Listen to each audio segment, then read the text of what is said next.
আজকে সকাল 5:30 কি 5:45 হবে, ঘুমটা গেল ভেঙে। আমি আর শুলাম না, দেখলাম যে একটু পরেই ঘরে আলু ঢুকে যাবে, আর এখন শুয়ে কাজ নেই।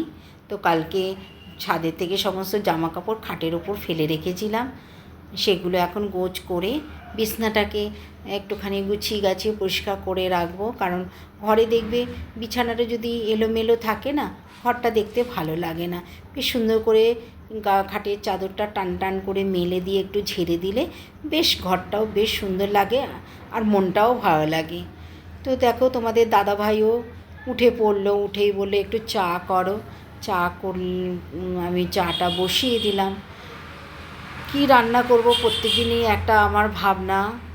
এবার চাটা খেয়েই দুজনে মিলে বারান্দায় বসে চা খাবো, তারপরে রান্না বসিয়ে দেবো। তোমাদের দাদাভাইকে জিজ্ঞেস করলাম কী বসাবো, বললো আজকে একটু ডিমের ঝোল করে দাও। তা আমি একবারে ভাতের মধ্যে ডিম আলু সমস্ত দিয়ে দিলাম। ভালো করে ডিমটা ধুয়ে নিয়েছি।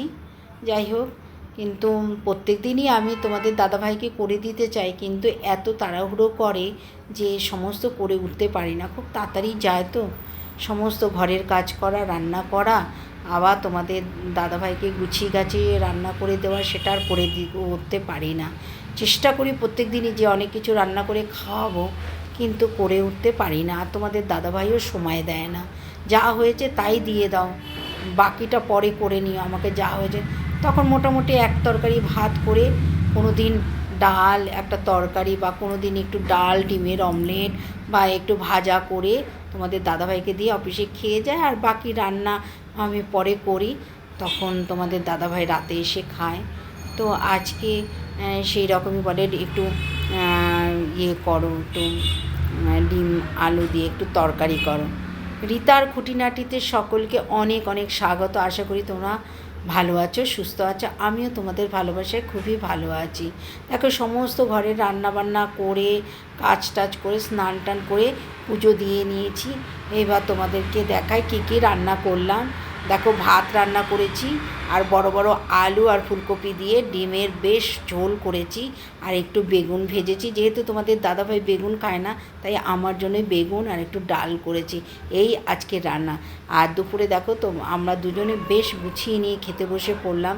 তোমাদের দাদাভাই আজকে অফিস থেকে তাড়াতাড়ি চলে এসছে, দুপুরে চলে এসছে, সেই কারণে দুজনে একসঙ্গে খেতে পারলাম। অন্যদিন তো আমি একাই খাই, আজকে তোমাদের দাদাভাই বেশ দুপুর 12টা-1টার মধ্যে চলে এসছে, সেই কারণে একসঙ্গে আজকে খেতে পারছি। টিভি দেখছি দুজনে মিলে আর খাচ্ছি। তোমাদের ব্লগটা কেমন লাগলো কমেন্ট করে জানিও। ভালো লাগলে লাইক কমেন্ট শেয়ার করে দিও। আবার নতুন ব্লগে তোমাদের সঙ্গে দেখাবে। আজকের মতো আসি, টাটা।